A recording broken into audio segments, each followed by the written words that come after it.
नर्मदे है।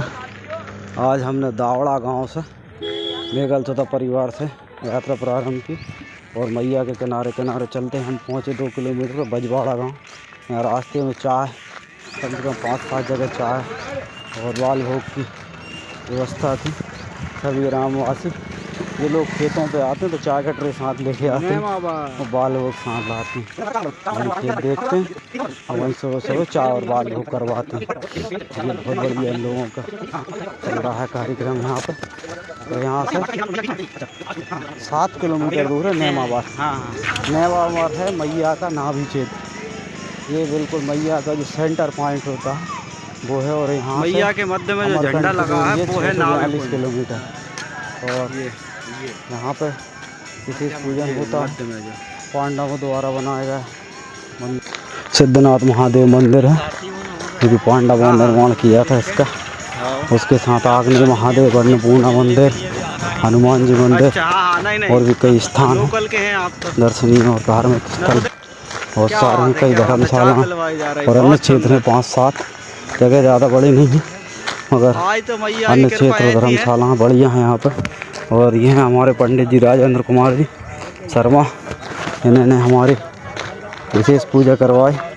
और शर्मा जी जो यात्री आते हैं उनकी पूजा तो करवाते हैं, बड़े संतोषी ब्राह्मण हैं और जो भी दक्षिणा मिले वो स्वीकार सहर से स्वीकार करते हैं। किसी तरह का कोई लोभ लालच वाला काम नहीं है। और साथ में पंडित जी क्या है सुबह मंदिर की पूजा करके और यहीं आके विराजमान हो जाते हैं, यहीं भजन करते हैं और यहीं कोई पूजा के लिए आए तो उसकी बड़ी विधि विधान से पूजा करवाते हैं।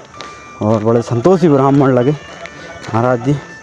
और पूजा के बाद हमें चाय भी पिलवाई महाराज जी ने। चाय आने में देर थी तो महाराज जी ने चाय के पैसे हमें दिए कि ले भैया आप रास्ते में पी लेना। तो बहुत बढ़िया स्वभाव है महाराज जी का और पूजा बड़े विधि विधान से करवाते हैं। राजेंद्र शर्मा जी हैं।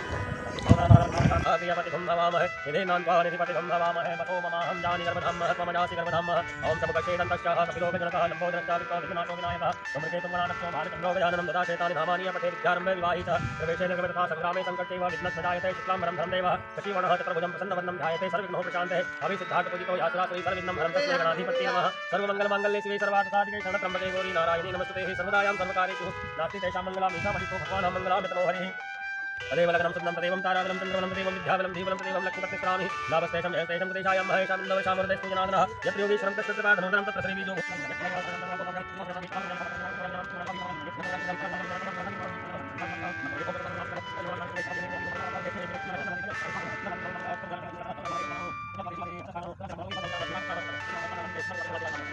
पूजा के बाद पंडित जी ने अपने कुछ अनुभव बताया मैया के बारे में। ये हम बड़े ध्यान से सुने और पूजा के बाद भी लगभग 15-20 मिनट और हम पंडित जी के साथ ही बैठे रहे। बढ़िया सत्संग होता रहा।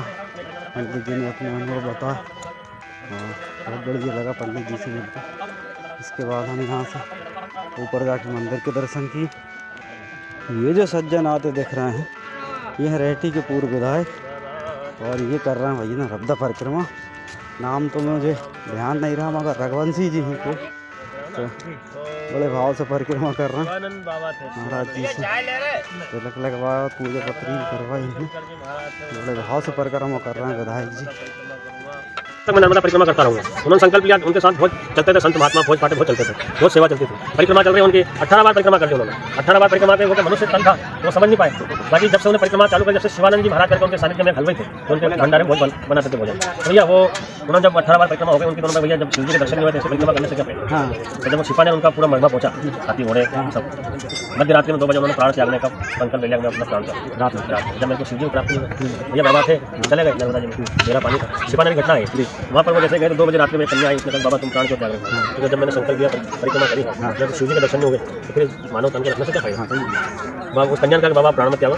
आपके इसमें जो भोजनशाला में जो रसोई बनाते हैं वही शिव जी। अच्छा उन्होंने कहा तुम मेरे को बचाना नहीं तुम कौन हो। तुम नर्मदा बाबा को नर्मदा के दर्शन भी हुए और शिव जी के दर्शन भी हुए। बाबा की परिक्रमा करी तो आस्था सबसे बड़ी अपन पहचान नहीं पाते कौन किस रूप में आ जाता है। किस रूप में दर्शन लेना कहाँ नर्मदा तो परिक्रमा वालों के पद के साथ में चलती। बिल्कुल बिल्कुल कोई कन्या के रूप में आ जाएगी, कोई बूढ़ी अम्मा के रूप में आ जाएगी, कोई बाद में पहुँचे ऊपर सिद्धनाथ भगवान के दर्शन करने।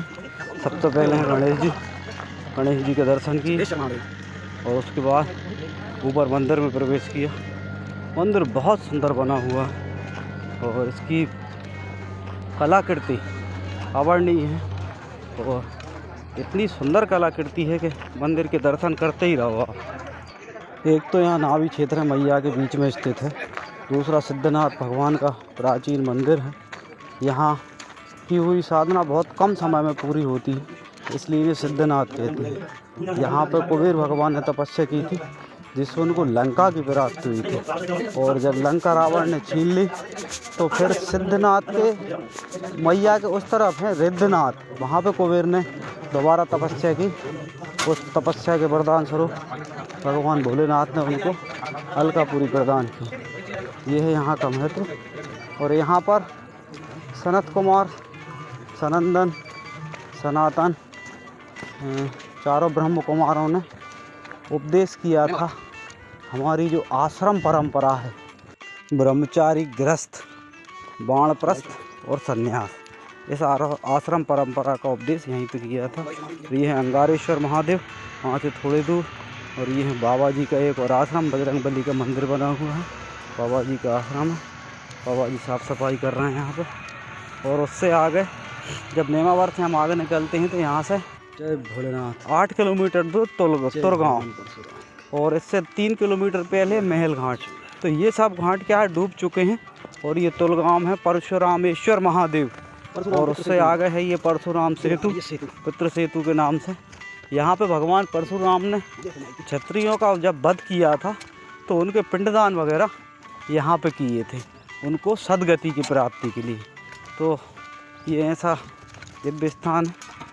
यहाँ पे भगवान परशुराम के नाम से ये सेतु बना गया है। और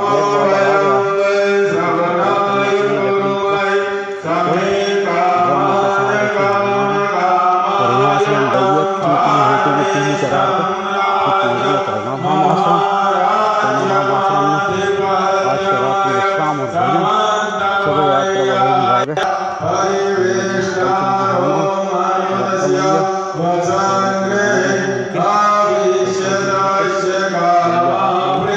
बहुत बढ़िया सेवा करते हैं ये लोग।